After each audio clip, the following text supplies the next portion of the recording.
Good evening, everybody, and welcome. My name is Sabir, pronouns he, him, and I direct events here at the Strand.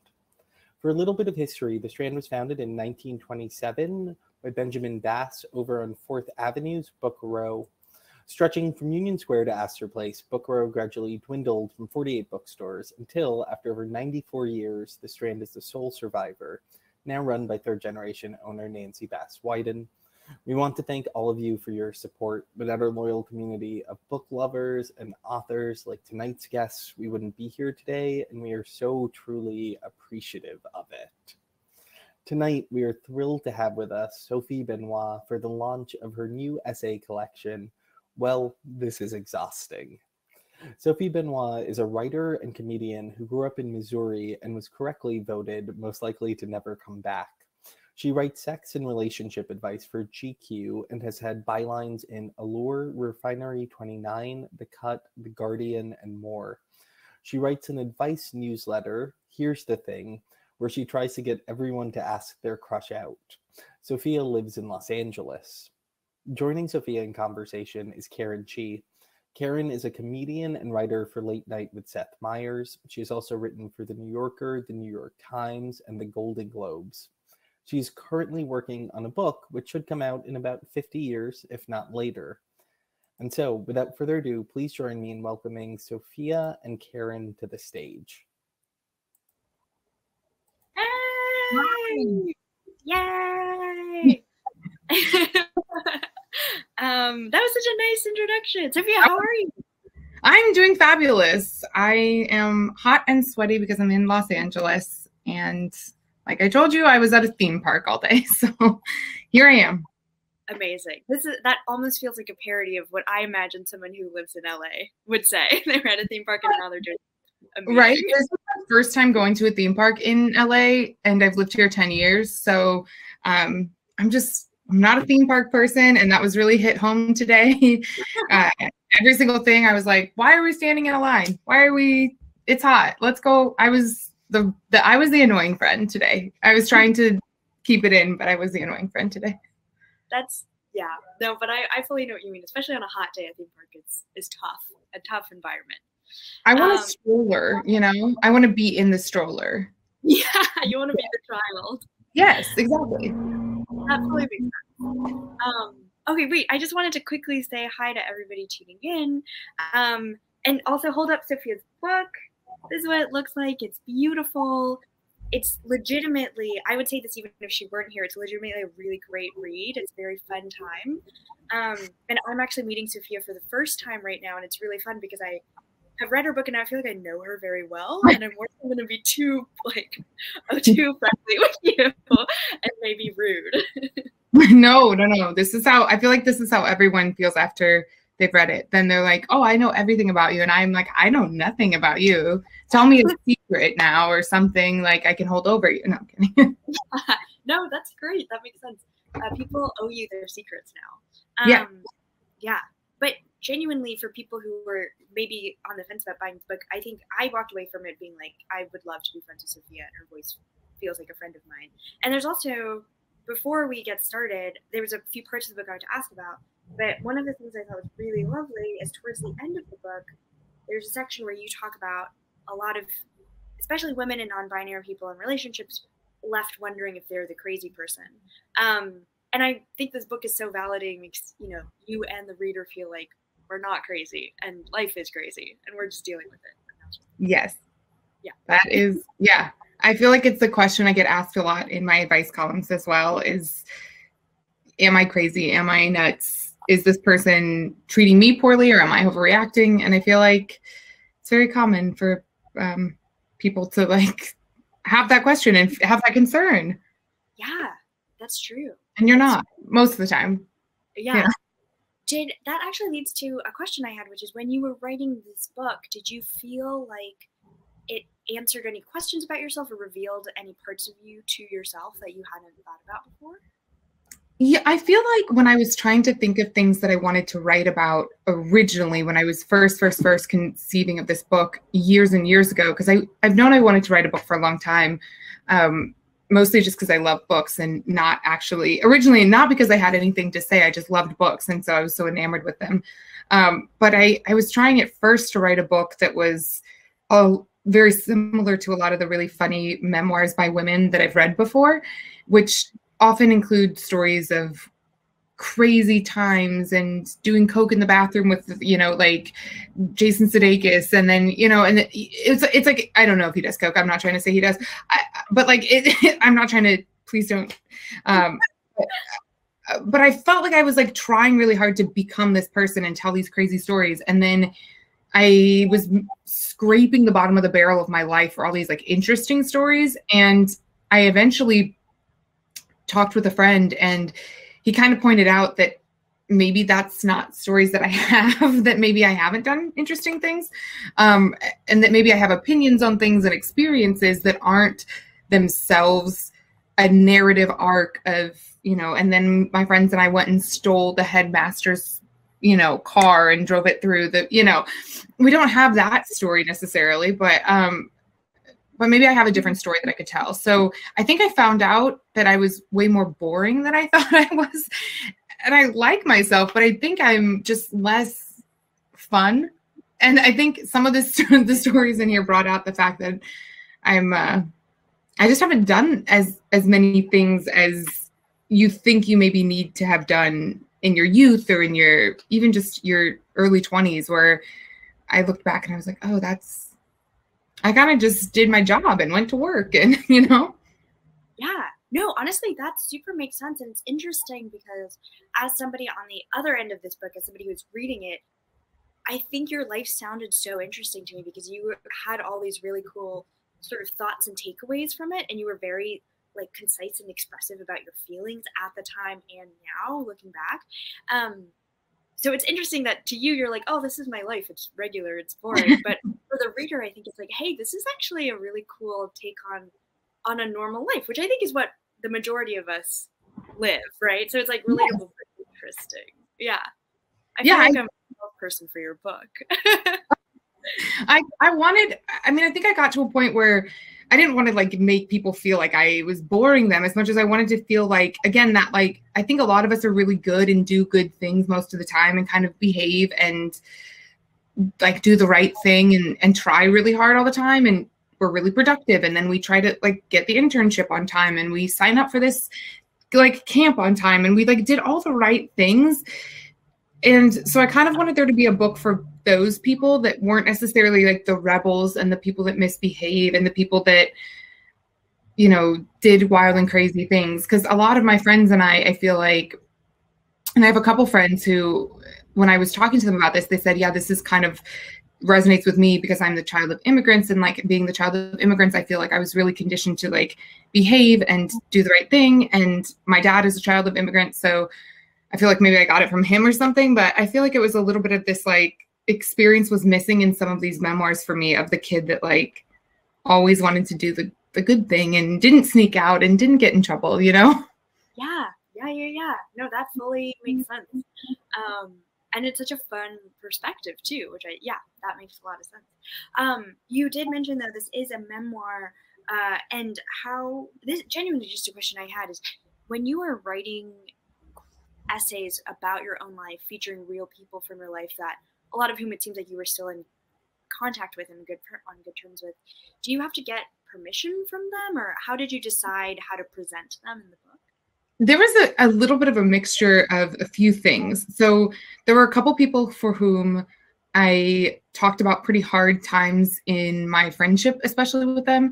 And I checked in with them first, and I told them, you know, if you want to read this and if you want to tell me I'm being unfair, or if you want to correct me on something, I'm more than happy to hear it. But I tried to have it all written out first and not go to them with, hey, what happened here? And I'd love to hear your perspective.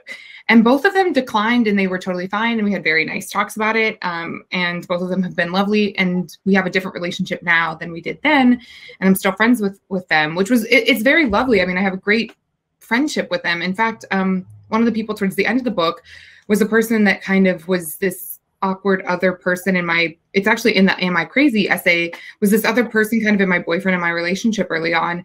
And now she's a fabulous friend of mine, a wonderful friend of mine. I saw her yesterday, and we had a really good, a little bit probably influenced by champagne and drinking, but a very lovely talk before the book came out. So with friends, I tried to, if I felt like I had a good relationship with someone now, I tried to go to them and say, you know, I'm open to hearing feedback before I put this out in the world. With my family, I was kind of just like, we're just going to be, I'm going to be as generous as I can be to everyone's memory of this. And we're just going to go through it. And I'm going to pretend like I didn't write this book, and you're going to pretend like I didn't write this book. And if you have complaints, I'll set up a fake email that I'm never going to check, and you can email me or something. And then with people that actually I felt like hurt me, I didn't care. I just was kind of like, you know, yeah. Yeah. I'm not going to check in with you, you know? Did your family end up reading the book? They did. My mom got an early copy because she came and visited me finally in the pandemic, and I had a galley, and she kind of didn't agree to leave my house until I gave it to her. She was like, nice. She was very lovely, and she had it. And then I think my sister asked to borrow it, and my mom said, no, you have to buy one. So my mom has like been the salesperson for this book. She was like, no one can have this. You have to buy one. And then my dad ordered one, and I didn't know if he would or not, because he doesn't really mention if he reads my stuff, which is beautiful. He does, and then he doesn't say anything, which is lovely.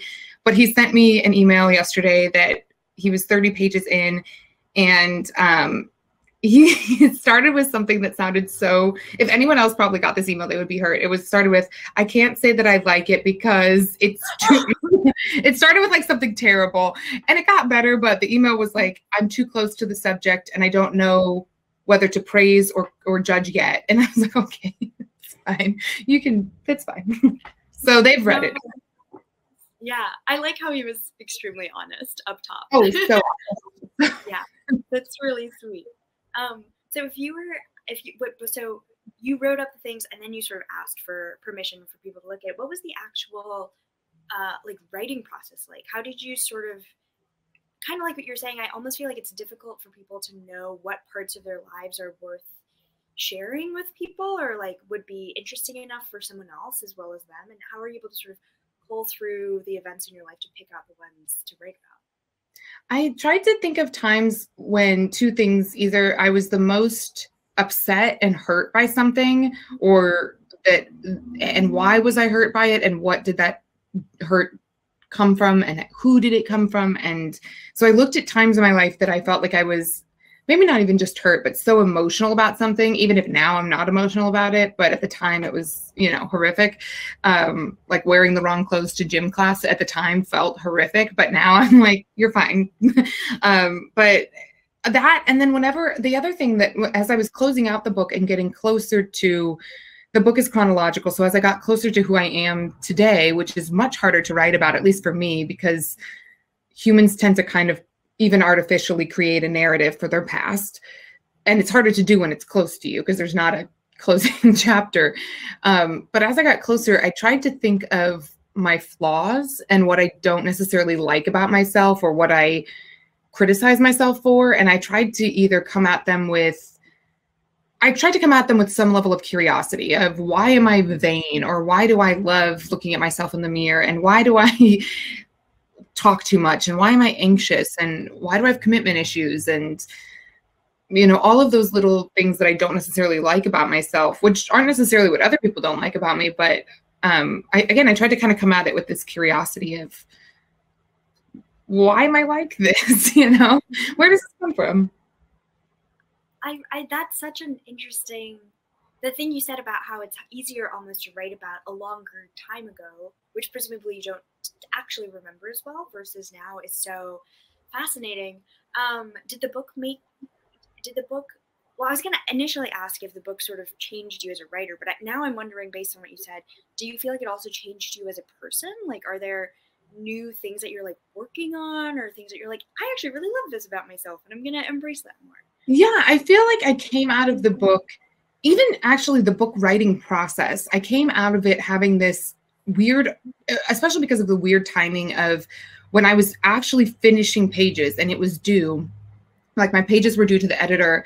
It was the beginning of the pandemic. And so people were having their book tours canceled and people were having their book sales just crumble because it was the first month of the pandemic and no one knew, and the stock market was falling. And I kind of tried to, mostly unsuccessfully, I'm sure, but I tried to let go of a lot of the outcome of things, which I think is going to be a useful tool in my life coming up as we face climate change and more disasters of like, you don't know how things are going to go.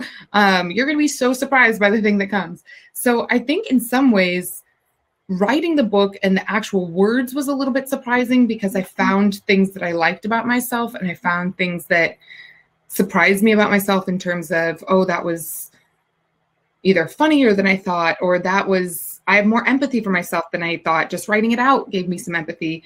But also I think that just the writing process stripped me of a little bit of the ego that I think all of us have on some level, to be like, you have to just submit to this universe of the books coming out and you have no control and you don't know. And here we go. And some people are going to hate it and some people are going to just like it okay. And some people are going to love it. And there's a phrase I use all the time that's like my number one phrase. It's my number one mental health phrase, which is, that's not your business. And I tell myself that all the time. I tell myself that about like, oh, if it's about my weight and I'm worried about it, or if I'm like, oh, my friend hates me, I'm like, you know what? That's not your business. And so I feel like that is kind of what I learned from this book, is just how to be like, not your business. That's great. Oh, I love that. I love that your word also got to teach you something in return. That's such a sweet relationship to have with somebody. I wanted to show the audience also, so this is a part of the book. I'm not spoiling anything, but it's kind of, it's about your personal life, but it's also done in this really sort of smart, funny list format, which I think is great. Also, then the reader, it's like, when I'm reading it, I'm like, oh, I'm getting a better sense of who Sophia is, but also it feels like almost like a stand-up routine. It's called How Exactly to Be Likeable. Actually, if I hold it up, is it mirrored? Anyway. I feel like I can read it. Maybe okay. I'm also weird though. Yeah, maybe. And I read this and I thought it was so funny, and then I also was wondering, how do you feel about that, almost more bluntly, about having, because I think so much of your book in a really great way is kind of the thing you were saying of worrying almost when you're younger about being likable. As you grow older, being like, I don't really care if other people find me likable, and periodically being like, I would like the specific person to like me. Sort of it's like a really weird balance of things all the time. And of course, if you were somebody who was completely unlikable, maybe that is a bad thing for somebody, you know? Yes. Yeah, how much do you think about that on a daily basis, I guess, regularly? And how are you able to sort of make that a bigger concept to be able to write about? It was such a huge theme of writing the book. I originally had 4 sections of the book, and there are now 3. And in each section in the beginning, when I was organizing my essays, each section had a section about being horny, and each section had a section about being likable. That was like the 2 things of my life, which was maybe that's what I learned about myself, is those are the 2 through lines of my life. Yeah. But I think it's so alluring to be likable because it's like you get this outside external validation. And so you're like, well, I'm done. I don't have to do anything else. I've made another person happy and fabulous. And so I think about it all the time. I'm in no way beyond wanting to be liked or wanting to be likable. And I don't think it's bad to want to be likable. I just think that, especially for women and non-binary folks, there's such a damned if you do, damned if you don't world, which is what I was trying to get at a little bit with that exact list that you're mentioning, is if you do one thing, you're too slutty. If you do one thing, you're too prudish. If you do something, you're too loud, you're too quiet, you're meek, you're a doormat, you're, bossy, you're whatever it is, there's a million words. And that does exist for everyone. But I do think the expectations, especially for marginalized folks, are so much higher and so much more constraining. And the consequences are higher because there's fewer spots for everything. And so I think I worry about it all the time, but I wanted that list to kind of make fun of how high the standards are to be likable. And I remember, this is so corny, but I remember somebody writing in, I believe, a book about the fact that some people don't like Beyonce, which was, again, to me, unfathomable because I'm like, she's never done anything wrong. What do you mean? You know, like, how could you? And it like struck me that, oh yeah, there's like tons of people that I think are just angels on earth that some people don't like. And so I think, again, with this book, it was a huge exploration of how much do you put into other people's opinions of yourself and likability versus how much do you put into like integrity and kindness towards other people, which I am always trying to be kinder and always trying to be more giving and generous. And I'm trying to get away from the external judgment of likability. You know, it's a slow process. No, that super makes sense. That super makes sense. It's also, I think, super hard to be like you were. You're public and a creative at the same time, and then you know it almost is like likability then feels like a reflection of your work of like, is my work good and does that mean people like me? Yeah, which just to let you know, people do. So, but it's hard because it is one of those things where you're like, how do you become okay as a human with someone not liking you? Like when you do find out, you're a public figure as well. Sometimes people make it clear to you that they don't like you. And how do you not absorb that? That's so weird. It's so weird, you know? It's so weird. It is usually like, for me personally, genuinely, like if I'm like on a segment of a show or whatever, and then somebody afterwards like lobs a really mean comment or something at me, I'm always like, there's a part of me that goes, hey, you don't know who I am. I bet if we met, you would have thought I was fine. Like, yeah. Sort of thing. And then the other part of me is I'm just sort of like, I don't know this person. It's so weird. Really matter to me. Yeah. It's so bizarre because I also feel like if we were in any other time period, you would never know that person's opinion at all. Like there's a way for them to get that opinion to you or even have it. So it's so bizarre to be like in this time period where someone in like Seattle can just hate me and that's fine. But I'd be like, I don't think I've been to Seattle for 10 years, you know, like that's crazy. But I mean, I'm sure you feel the same way where there's just moments where you feel like you need to convince somebody and then you wind yourself up and then you're like, I don't know this person. This is not, I don't need to convince them. It's okay. Yeah, that's true. That's true. That makes a lot of sense. I had a question and then I just forgot it, but let me think. I have a backup list of questions to ask just in case of a situation like this. Okay. So let me give context for this, which is that when I read a book and I really like it, like in vacation, I feel like it sort of like lingers in my brain for a while afterwards, or I'll sort of go about my life and there'll be something that reminds me of your book or things like that. In your dream situation, what is the sort of mental or emotional takeaway that you want the reader to have after reading? Oh, that is such a fabulous question. I would hope that people would take away from it to not ever invite someone to an exercise class early in the morning. No, I mean, that is something I hope people That's actually a great tangible piece of advice. Don't invite anyone to a workout class. I know everyone says that it's like an accountability buddy thing, and everyone talks about how they love working out with a friend. And there's no one on God's green earth that I would work out with in the morning. So that will be my first one. I think the second one is that a lot of the flaws that you feel like you have, even the ones that are critical of other flaws, even your own criticisms of your other flaws, it's okay. And it's not a big deal. Like, it's our first time on this planet for everyone. As far as we know, it's your first time here. We're all doing our best. Like, I think that's what I would hope that people would take away from this is like, okay, I'm doing my best. It's not always good, but I am doing my best. Yeah. So that would be my hope, is that people feel like, okay, I can be messy. I can be uptight. I can be really good. I can be type A. I can be the friend who always has stuff together, but is like a little high strung, and that's okay too. It's not even just this messiness or this, whatever you are insecure about, it's okay to be insecure about it. And it's also okay to be that way, you know? Yeah. Yeah. Wow. That makes a lot of sense. And that's also a really great takeaway. I feel like everyone's always conscious about some part of themselves, and it's like, no, we're all doing our best. And we're all self-conscious. Like, it's fine to be self-conscious too. Like, even that like extra layer, I think it's easy to stop at the one layer and be like, oh, it's okay that I'm, I'm self-conscious about my height, but it's also okay to be self-conscious about your height or whatever it is, you know, like that's okay. And you know, something that's really interesting is I feel like when I am at like a party or an event or anything and I'm meeting new people for the first time, I always immediately want to become friends with the people who can tell are feeling self-conscious, because I'm immediately like, I also know that feeling. Yes. You know, I empathize with you. I've been there, and now you seem human to me. That sort of vulnerability and something that anyone else might consider a personal flaw actually makes you more appealing to other people, I think. Yeah, and I love sometimes. I think some of the most powerful stuff to do is just to lay yourself out there and just be like, oh yes, I'm also very nervous. Or like, I'll say that at parties. I'll be like, oh, I'm so nervous to be here. And people are a little taken aback by it, but I'm like, I have nothing to lose. Like, it's okay. It's not going to kill me. I mean, we're all fine, you know?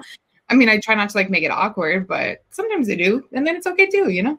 Yeah, that's okay too. Awkward moments are great because I feel like they always arise from very genuine emotions delivered directly. Like, yes, not doing anything, and that's why it's awkward, and that's so beautiful.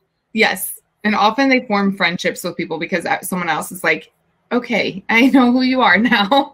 You know, that makes sense. That makes sense. I remember the question I was going to ask before, which is you write as a sex and relationships columnist and sort of like an advice columnist, right? People write in, ask questions and things like that. And one of the things you had asked before was the sort of people asking you crazy. Are there other like recurring things or things that you think are very common that people ask that you're like, hey, we're all made up of the same stuff sort of a vibe maybe? Yes. Or, yeah. I used to have almost like 3 types of questions, and I wish I could remember how I put it more carefully, but everything is so repeated that I would even sometimes get questions where I once had 2 different men write into me about being embarrassed by their penis length in the same day, and it was almost verbatim, and I almost wanted to write back and tell both of them, not like to connect them or like share any information or anything, but just be like, I just want to let you know that you're literally not alone. I've gotten another email like this today. So some things are just so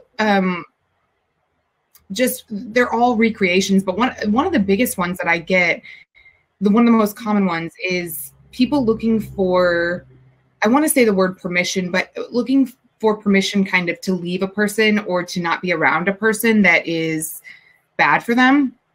I look like I'm crying, and I promise I'm not crying. I just have sunscreen in my eye. I said this earlier. I went to a theme park, and now I'm so good about sun health, I guess, that now I look like I'm crying on camera. Extremely professional of me. But I would say that's one of the big ones. Is oh my gosh, let me wipe my eyes here. This is so beautiful. All my own work is just making me want to. Here's my vulnerability: is that I'm vulnerable to sunscreen. That's your biggest flaw. Yes, it is. People say that to me a lot. They say about me. They say her biggest flaw is that she gets sunscreen in her eyes. No, but I would say that people really want permission to end a relationship, or it doesn't even have to be a romantic relationship, but just a relationship with someone who doesn't treat them well. And I think it's really, really a lot harder than we all imagine it to be to leave somebody who's treating us poorly. Because when you're not in the situation, it's so easy to be like, don't be around that person. Obviously, don't date them, or stop talking to your mom, or your sister is abusive to you, or whatever it may be. But it's so much harder when you have love and care for a person to want to walk away. Right. That makes sense. This is very revealing about myself, but I remember being in a relationship a few years ago and literally Googling like, how to know when to break up with someone. And then one of the things I got on, which is such a silly thing to Google in hindsight, but I remember clicking an article. One of the things was, if you were looking at this article, you should break up with that person. And I was like, ah! Like, no, it is kind of one of those things where I love when someone writes in with that, even if I don't get to their question, because I have so much hope that just writing it out was like enough to the wheels are turning of maybe I shouldn't be with this person, or maybe I need a new boundary. Or I always have so much hope that when someone writes in with something like that, even if I don't answer it fast enough, I'm like, I hope that by the time I do answer this question that you have figured out that this is a bad person for you. And I hope that you, I guess the inverse of that is also a common question of how do I ask a person out, or how is it appropriate for me to ask this person out? Or is my friend going to be so weirded out by the fact that I have a crush on them? And I'm like, no, we all want to kiss our friends. Yeah. It's true. It's true. Everyone wants to kiss their friends. Yeah. How did you know you were good at giving advice? Was it something that people told you? Like, did you recognize a lot of friends coming to you for that? Or what was the first thing that spurred you to do this column? I think, and I've tried to say this in interviews before, because I think there's nothing so, I think it's a little arrogant to be an advice columnist, to be frank. Like, I fully admit that I think there's a level of like arrogance to saying like, oh, I think I give a good advice. So I try to make it clear in my columns that I'm giving you what I think, and that doesn't have to be important to you. Like, you can take it, you can leave it, whatever. So I want to start with that. So I don't necessarily think that my advice is perfect, but I had a lot of people coming to me on Twitter and DMing me and asking me relationship questions, because I wrote relationship articles and sex articles for GQ. So they would ask me questions, and the reason I started writing sex and relationship stuff is because that's all I ever read about and thought about. Again, I was a horny kid. That's all in the book, that I was just always thinking about it and reading romance novels and reading just everything. So I think people came to me in my DMs a lot because I wrote about it, and I wrote about it pretty candidly. And you can ask me any question, I will answer almost anything. I have no shame about about most things, at least not around sex and relationships. So people started DMing me, and I would spend a lot of time I would essentially answer an advice column's worth of questions, and was getting to the point where it was almost weekly. I would be writing these things out, and I thought, this is a thing I like doing, but I can't sustainably carve out this time to talk to one person every week and have just a one-on-one message with a stranger, because I don't know these people. Right. And so I was kind of trying to think of a way to make it more sustainable for myself as well, to not be giving so much of myself to each individual person that wrote in, and to feel like it would be okay if I didn't answer them too, because I didn't want to not answer people. But with an advice column, I feel like you kind of know, maybe you'll get an answer, maybe you won't. So that was one thing. But then I'm also with my half and step siblings, I'm one of 8 kids, and I did a lot of parenting and for my younger siblings. So I feel like I just am always telling everyone in my family what to do. So, and my parents too. I'm a little bit, even though I'm not the oldest child, I'm a little bit of, I'm very type A. So I'm always, telling people what to do in my family. Oh, that's great. I like when there's something there to. Are you the oldest? Are you the oldest child? Are you the youngest? Are you? I'm the younger of 2, but my brother is 6 years older than me, so it does feel. It was like a big enough age gap where when I was growing up, I was like, my brother's my best friend, and in his mind, he was like, I am babysitting my baby. Yes. Yeah, one of the most devastating comments I get from people is people being like, "You're an only child, right?" And I'm like, this cannot be a good thing. Like, oh no. Oh my gosh, no, yeah, there were always people around. I never had like a moment alone, I feel like, as a kid. So yeah, that's probably where I got my advice from, is just telling kids what to do all the time. Right. But so something you mentioned, I have 2 questions from that, but the first one I wanted to ask is, you were saying that there are almost no topics that are off limits that you feel shame about sharing. Basically, you feel no shame about sharing basically everything. Are there actual things that you thought were too personal or private to talk about, or things that do actually make you feel a little bit like, oh no, I'm too self-conscious to share? The only things that I wouldn't share are things that I felt like hurt somebody else. That was the only stuff that I felt like I have a close family member who is somewhat emotionally abusive to other siblings of mine. And so I weighed for a long time whether it was dishonest to exclude that part of the book. And it turned into, it's harder to tell the truth and more painful for the people involved in this, and not just for that person, but for everyone involved in this scenario. So there were moments that I really grappled with, how honest am I about other people's behavior? And it's a little hard to lay out what you feel like someone else did to you, because there's always this, at least for me, this part in the back of my mind. It's like, was it really that bad? Did it really happen like that? You know, am I misremembering this? And I did go back to journals, and I went back to, well, my siblings a little bit as well, and tried to kind of corroborate my memories. Reading my journals from college was awful. I can't recommend that experience to anyone. It was horrendous. I had the biggest crushes on all of my friends, and I was so pathetic and sad. And it brought up stuff that I didn't even remember. But I tried, again, I tried my best to be fair to other people and to describe things as I could, but there were lines that I didn't want to cross, because I felt like it would do more damage than what it would do to help the narrative I was trying to tell with the book, is what I kind of like tried to weigh. Yeah. But for me, I tried to just be as honest about myself and my flaws as I could. There's probably many more that I don't even know about, but yeah, I hope people write in telling you, hey, actually, no mention of the sunblock and eye problem. And I have some more notes, by the way. Here's a pair. Yeah. I would love it. If someone gave me a list of everything I should not like about myself, that would be so relaxing, because I could just reference it and be like, okay, cool. It's not on the list. I'm not worried. That's really funny.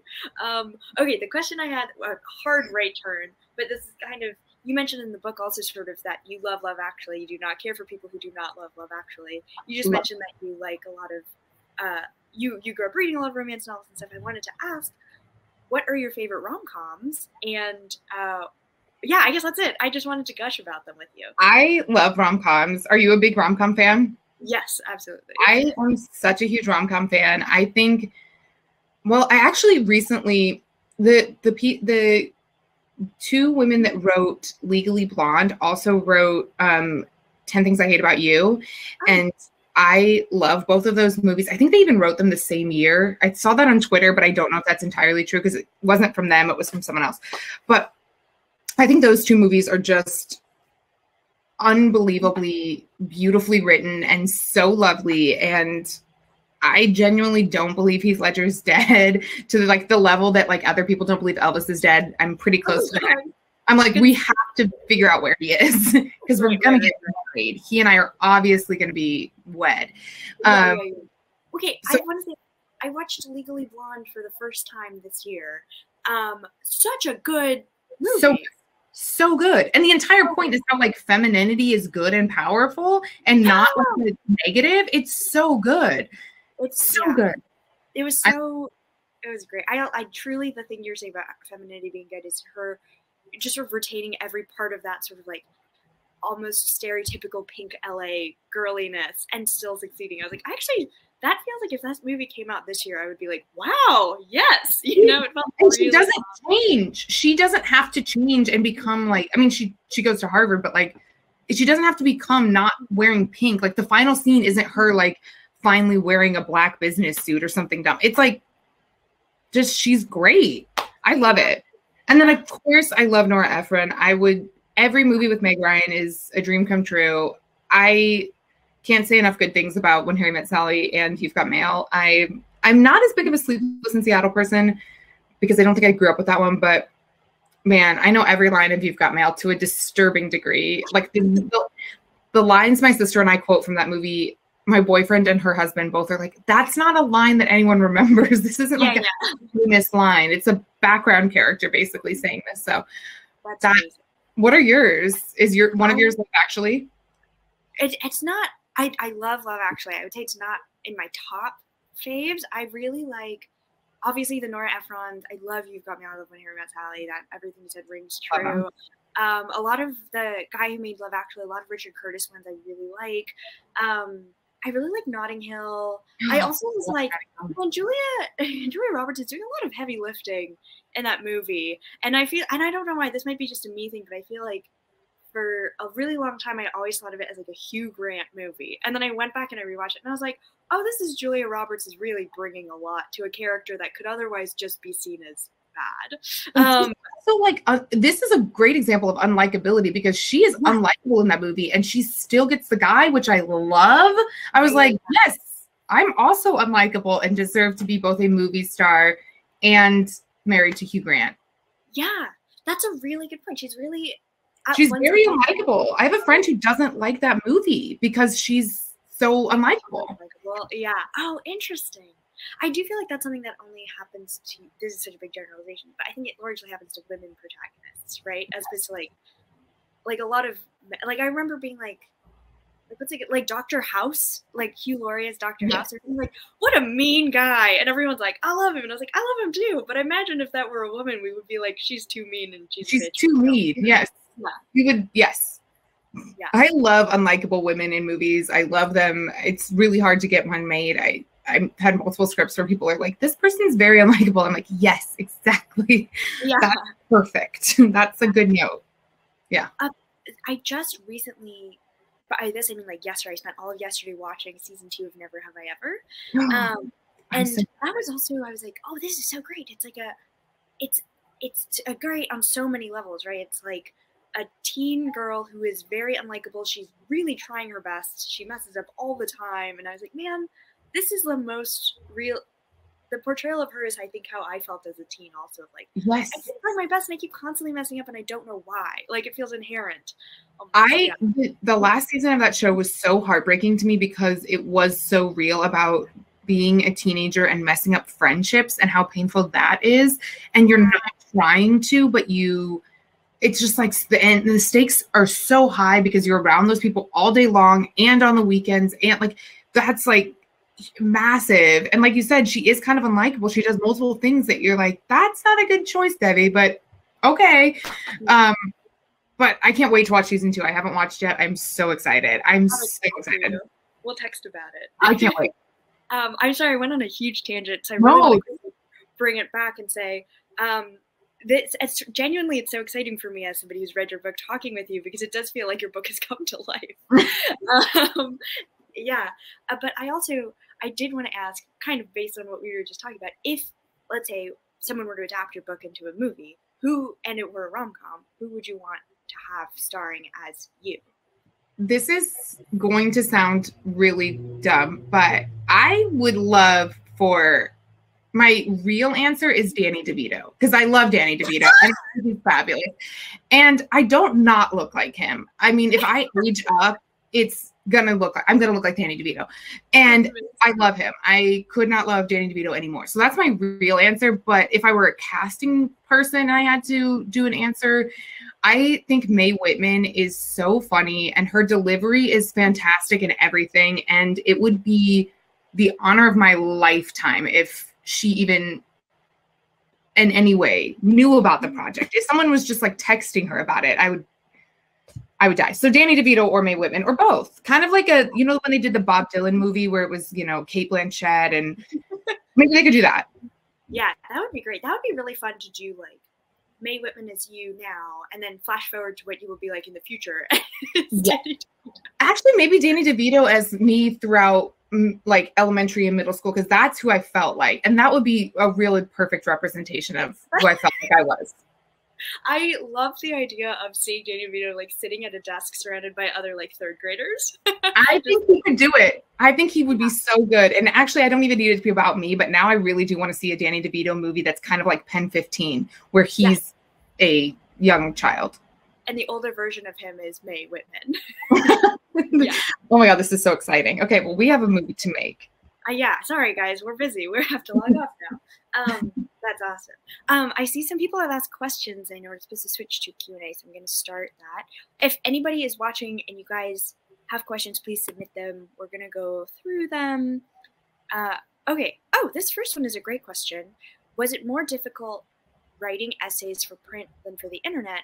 And did your style change between the two? Yeah, the book is written very similarly to how I think and talk, both to my friends and to myself. And it had to be edited often away from the voice that I use for myself. For example, I say A of all and B of all, which is not a real saying. And multiple times I had copy editors cut that out and say, either you need to say first of all, or you need to say A or B. And I was like, oh no, this is a joke. I say this all the time. And I finally kept having multiple copy editors flag it and be like, this does not make sense to any person other than you. So I think with the book, to some extent, it was it was easy. I should not use the word easy around writing a book. That is not true. But the voice of it was easier to get to because it was what's in my brain. And some of that I tried to recreate with the footnotes that are very common throughout. And then also the list, because my talking style, as all true Italians, is very frenetic and very quick. And again, growing up in a huge family, I feel like we all talked at the speed of light. No one in my family noticed that the Gilmore Girls talk quickly in that show. No one in my family has ever noticed that. So I feel like I had that voice down, versus when I'm writing for a real publication, I'm trying to be more professional and more informative. And I do have a harder time sometimes when I'm writing for a publication with being prescriptive, because it's, even though I write advice columns, it's not my inclination to tell people what to do, because I don't see myself as doing any better than anyone else. I'm like, we're all here for our first time. Who knows?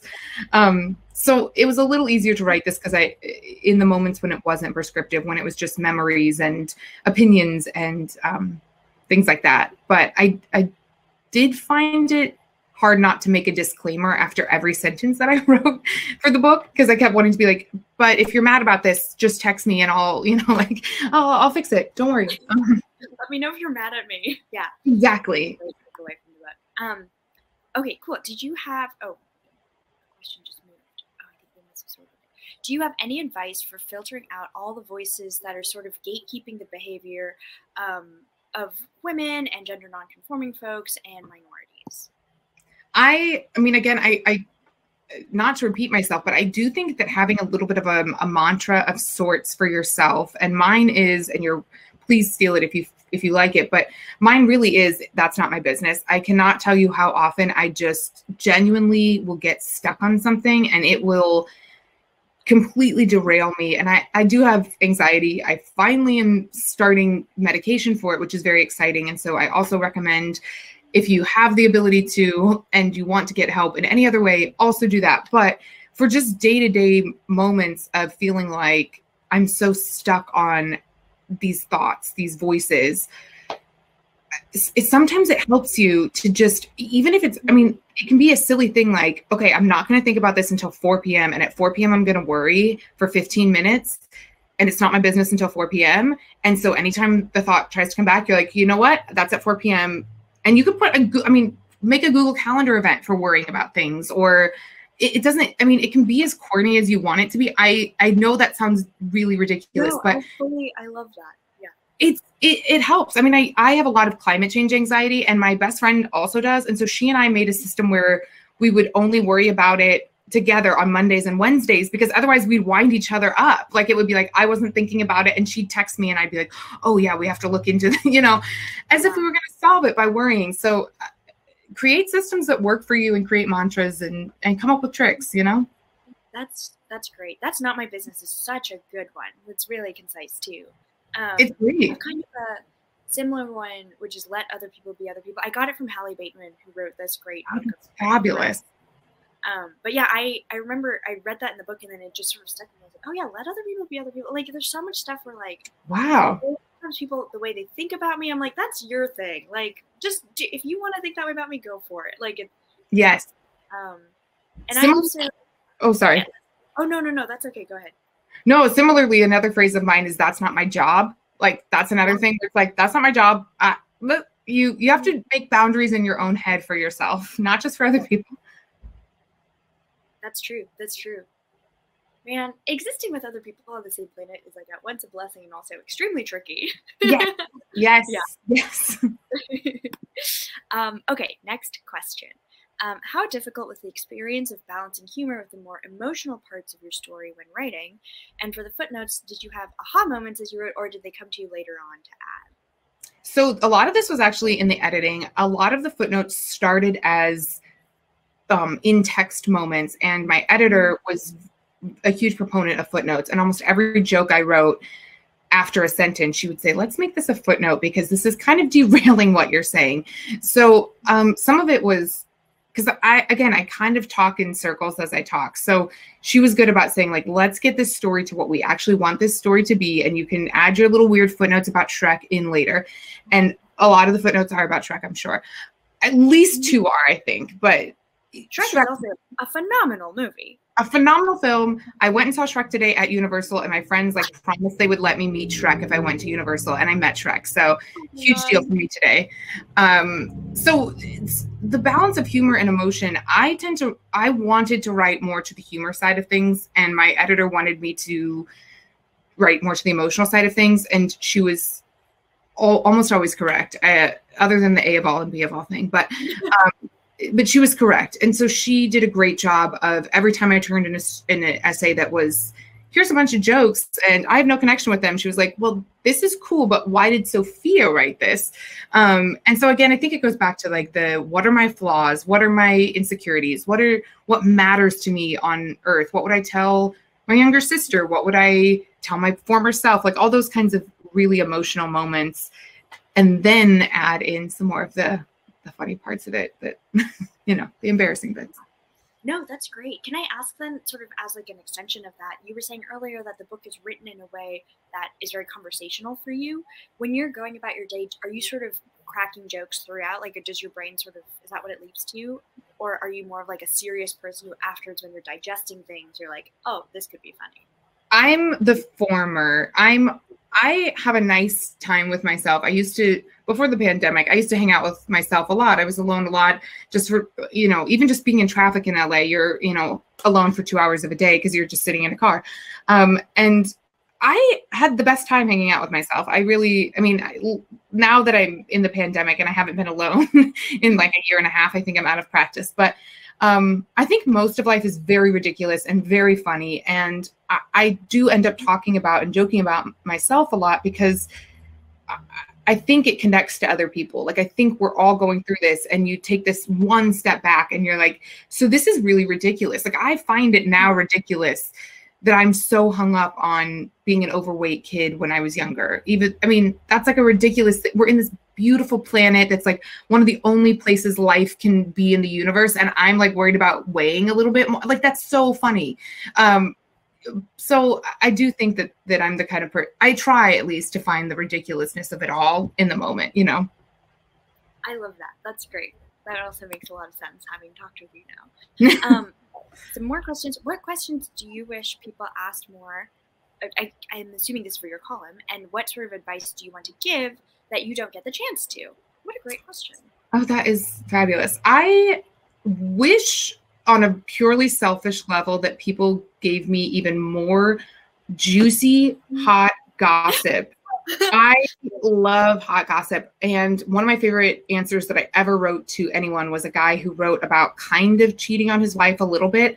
And I also want more people to write in when they're in the wrong, because almost everyone who writes into me is such a sweet person who is completely in the right and someone else is treating them poorly. And I have to be like, it's okay. You're doing great. Here's a good boundary. Here's how to talk about this tough thing or whatever.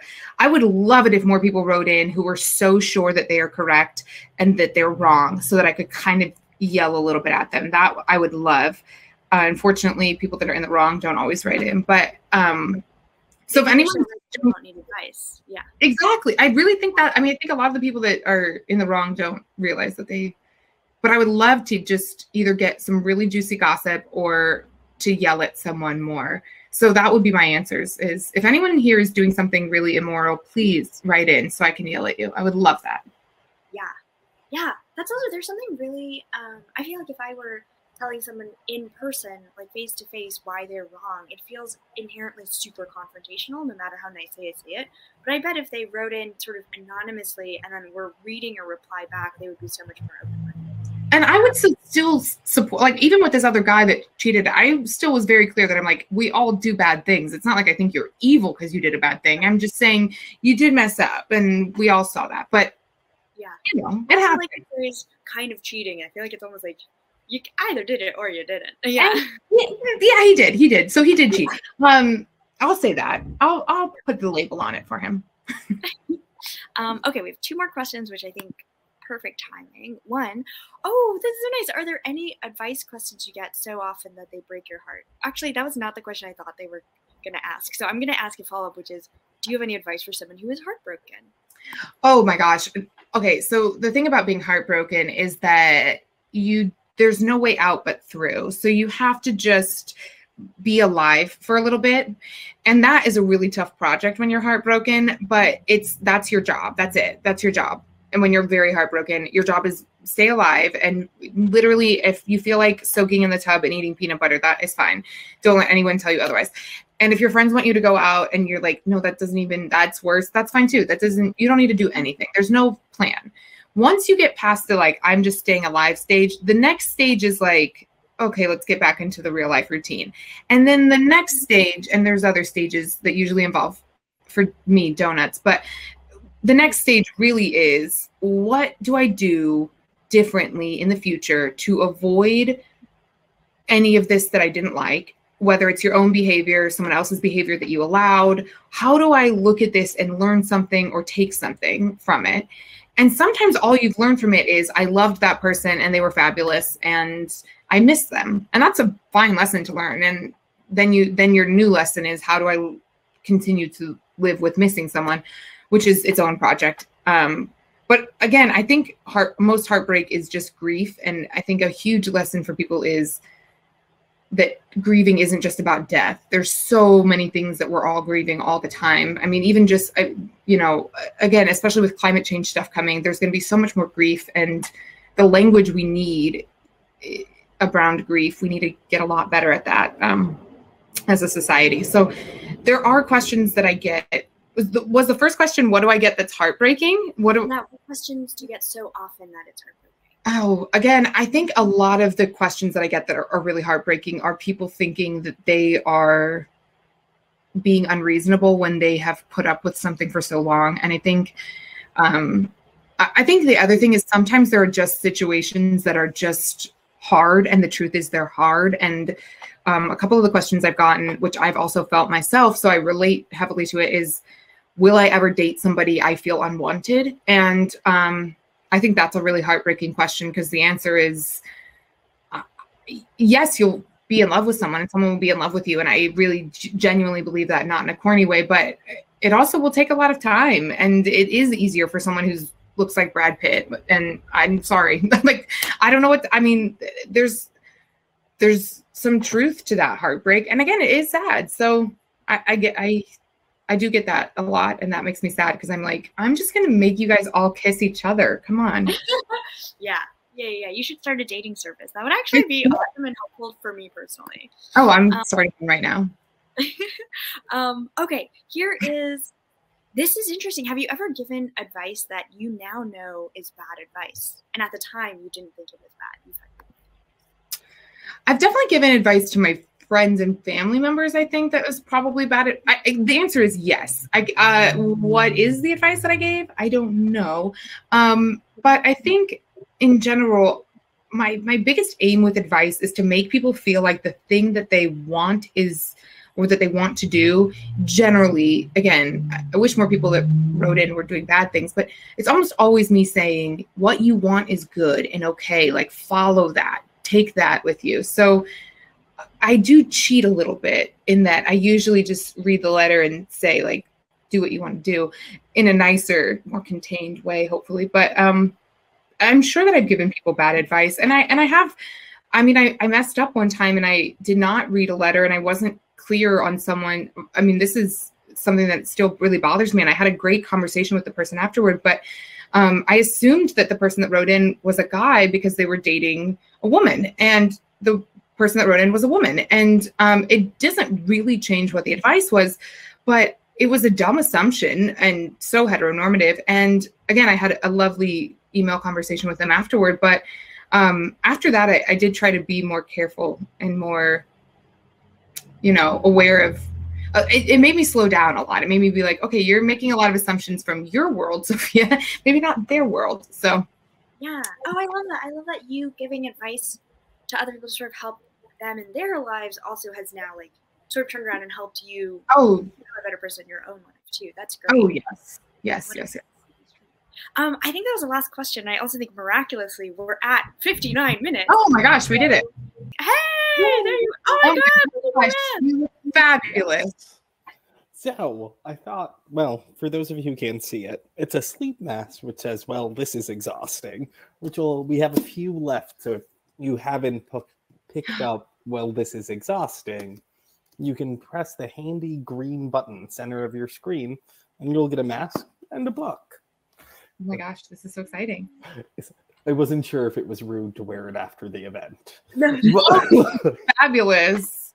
I love sleep masks. So as soon as they were like, what do you want with your book? I was like, is this possible? Can we do this? No, thank you both so much. Thank you, Sophia, for launching or doing an event with us for your book. Thank you. To have you. And thank you, Karen, for moderating. It was really fun, and I was enjoying the rom-com segue. I enjoyed all of it. It was fantastic. Thank you so much. Thank you. Thank you to everybody who tuned in. You should follow Thank you all. Yes. Oh, and thank you. And on that note, everyone have a great evening. Bye.